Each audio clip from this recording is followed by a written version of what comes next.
አርዕስተ ዜና። የኢትዮጵያ ሀገራዊ ምክክር ኮሚሽን ላለፉት 4 ወራት በመላው ሀገሪቱና በውጭ ሀገራት ሲያካሄድ የቆየውን የአጀንዳ ልየታ ሂደት አጠናቆ ለታሪካዊው ሀገራዊ ምክክር መሰረት የሚሆኑ 8 ዋና ዋና አጀንዳዎች ይፋ አድርጓል። ዝርዝር አለን። ኢትዮጵያ የዓለም ንግድ ድርጅት አባል ለመሆን የምታደርገው ድርድር ሂደት አካል የሆነው የሁለትዮሽ የገበያ ዕድል ፕሮቶኮል ከኒውዚላንድ ጋር ተፈራረመች። ስምምነቱ ኢትዮጵያ ወደ ዓለም አቀፍ የባለ ብዙ ወገን ንግድ ስርዓት ለመቀላቀል ለምታደርገው ጉዞ ታሪካዊ ምዕራፍ መሆኑን ተገልጿል። ትሰሙታላችሁ። የተባበሩት መንግስታት ድርጅት የሰብአዊ መብቶች ቢሮ ባወጣው አዲስ ሪፖርት በሱዳን ጦርነት ከተቀሰቀሰ ጀምሮ ጾታዊ ጥቃት እንደ ጦርነት ስልትና መሳሪያ በቋሚነት ጥቅም ላይ እየዋለ መሆኑን አስታውቋል። ሪፖርቱ በ16 የሀገሪቱ ግዛቶች ውስጥ የተፈጸመ 546 ግጭት ነክ የጾታዊ ጥቃት ክስተቶችን ያረጋገጠ መሆኑን ገልጸዋል። እንመለከተዋለን። በቬኔዙዌላ በደረሰ የመሬት መንቀጥቀጥ የ32 ሰዎች ሕይወት ሲያልፍ 700 የሚሆኑ ደግሞ መቁሰላቸው ተገለጸ። ሆኖም የአሜሪካው ጂኦሎጂካል ሰርቬይ ፍለጋ ስራዎች ሲጠናቀቁ የሟቾች ቁጥር ከ10,000 እስከ 100,000 ሊደርስ እንደሚችል ስጋቱን ገልጿል። በዓለም አቀፍ ጉዳያችን በዝርዝር የምናየው ይሆናል። ውድ የሀገሬ ቲቪ ተመልካቾቻችን ለሰዓቱ ያዘላችሁ ዘገባዎች ተጀምረዋል። ከዘገባዎቹ ጋር ሚኪያስ ኃይሌ ነኝ። ሀገራዊ ምክክር ኮሚሽን ለምክክር ጉባኤ የሚሆኑ 8 ዋና ዋና አጀንዳዎችን ይፋ አደረገም።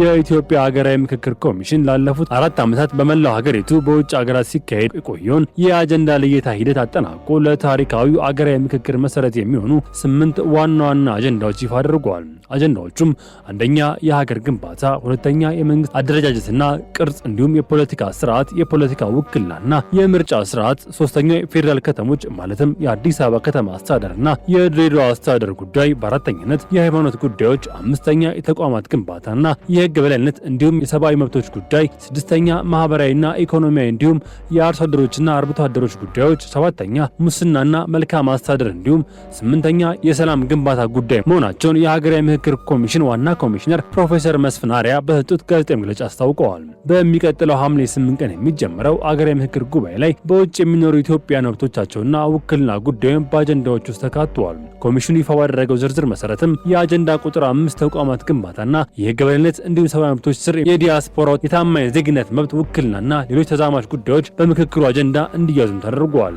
ይህ ውሳኔ ኮሚሽኑ በተለያዩ የዓለም ክፍሎች የሚገኙ ኢትዮጵያውያን ጋር ባደረገው ጥልቅ ውይይት የተገኘ ግብዓቶችና ድምጾች መሰረት ያደረገ መሆኑን ተገልጿል።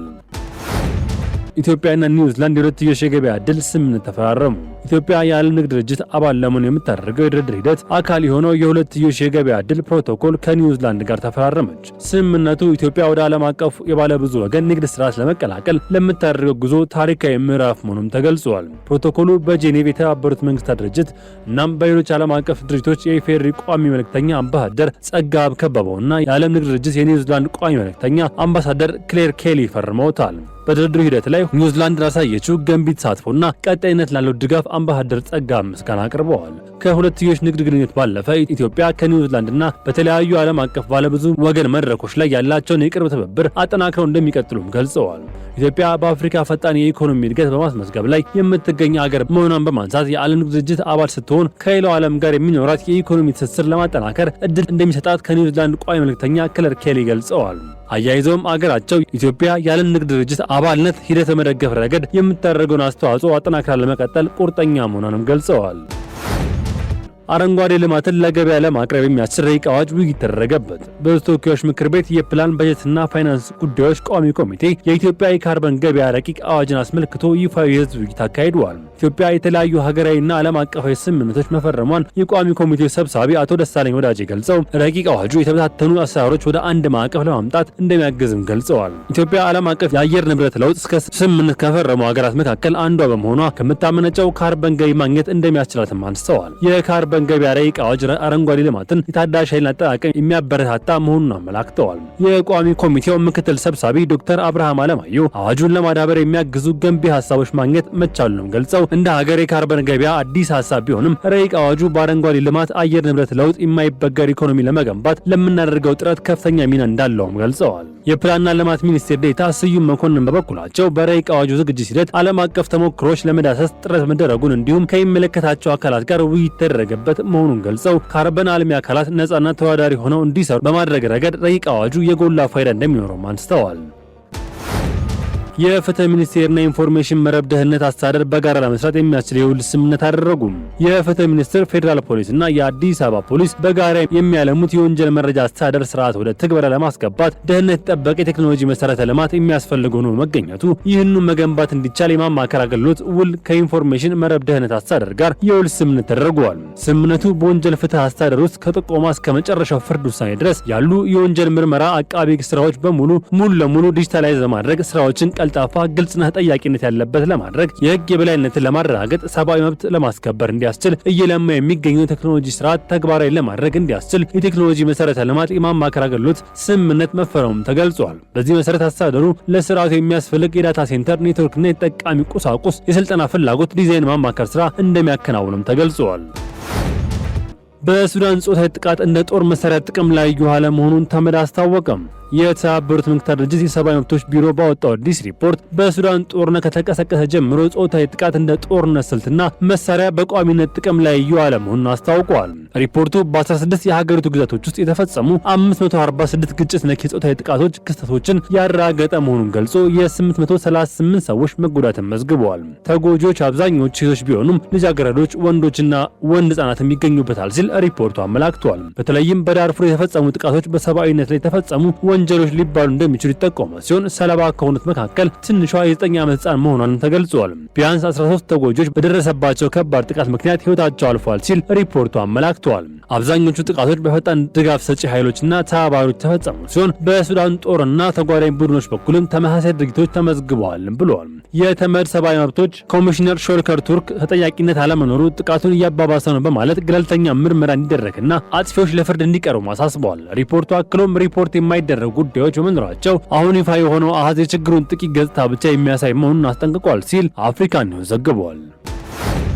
ፕሬዝዳንት ቮሎዲሚር ዜሌንስኪ በሩሲያ የጦር ተቋማት ላይ የቅድመ መከላከል ጥቃት እንደሚፈጸም አስታወቁ። የዩክሬኑ ፕሬዝዳንት ቮሎዲሚር ዜሌንስኪ ሩሲያ ለጦርነት ዓላማ በምትጠቀምባቸው ተቋማት ላይ የቅድመ መከላከል ጥቃቶች እንደሚፈጸሙ አስታወቁ።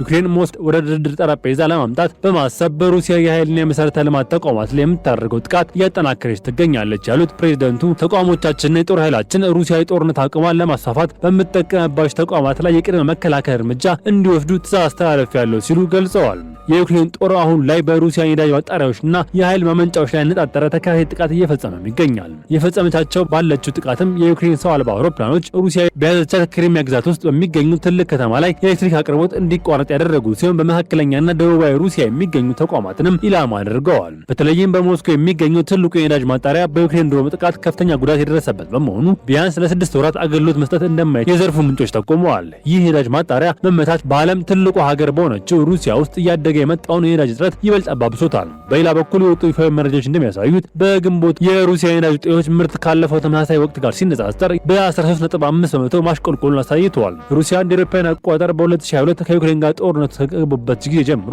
አብዛኛው የነዳጅ ምርትና የኤክስፖርት መረጃዎችን ለህዝብ ይፋ ማድረግ ማቆሟ ይታወቃል ሲል ሮይተርስ ዘግቧል።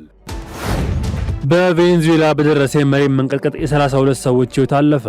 በቬኔዙዌላ በደረሰ የመሬት መንቀጥቀጥ የ32 ሰዎች ህይወት ሲያልፍ 700 የሚሆኑት ደግሞ መቁሰላቸው ተገልጿል። ሆኖም የአሜሪካ ጂኦሎጂካል ሰርቬይ ፍለጋ ስራዎች ሲጠናቀቁ የሟቾች ቁጥር ከ10,000 እስከ 100,000 ሊደርስ እንደሚችል ስጋቱን ገልጿል።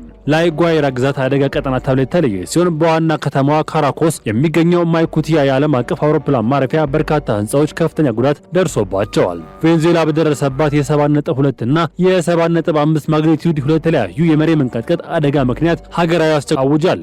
ረቡዕ ምሽት በ39 ሰከንድ ልዩነት የተከሰተው ይህ አደጋ ባለፉት 100 ዓመታት በሀገሪቱ ከተመዘገቡት ሁሉ እጅግ የከፋ መሆኑም ተገልጿል። ጊዜያዊ ፕሬዝዳንት ዴላስ ሮድሪጌዝ አስቸኳይ ጊዜ አዋጅን በማወጅ የትምህርትና የባቡር አገልግሎቶች ለጊዜው እንዲቋረጡ አዘዋል። በአሁኑ ወቅት የነፍስ አድን ስራዎች በከፍተኛ ሁኔታ እየተከናወኑ ይገኛሉ። የቬኔዙዌላ ቀይ መስቀል ነፍስ አድን ቡድኖች ወደ ተጎዱ አካባቢዎች በማሰማራት የድንገተኛ ጊዜ ማዕከሉን በስራ ላይ ማውለዋል። ለሀገሪቱ አስፈላጊውን ሰብአዊ ድጋፍ ለማድረግ ዝግጁ መሆናቸውን የአሜሪካው ፕሬዝዳንት ዶናልድ ትራምፕና የህንዱ ጠቅላይ ሚኒስትር ናሬንድራ ሞዲ አስታውቀዋል ሲል አልጀዚራ ዘግበዋል። ውድ የሀገሬ ቲቪ ተመልካቾቻችን ለሰዓቱ ያዘላችሁ ዘገባዎች ተጠናቀዋል። ቸር ቆዩ።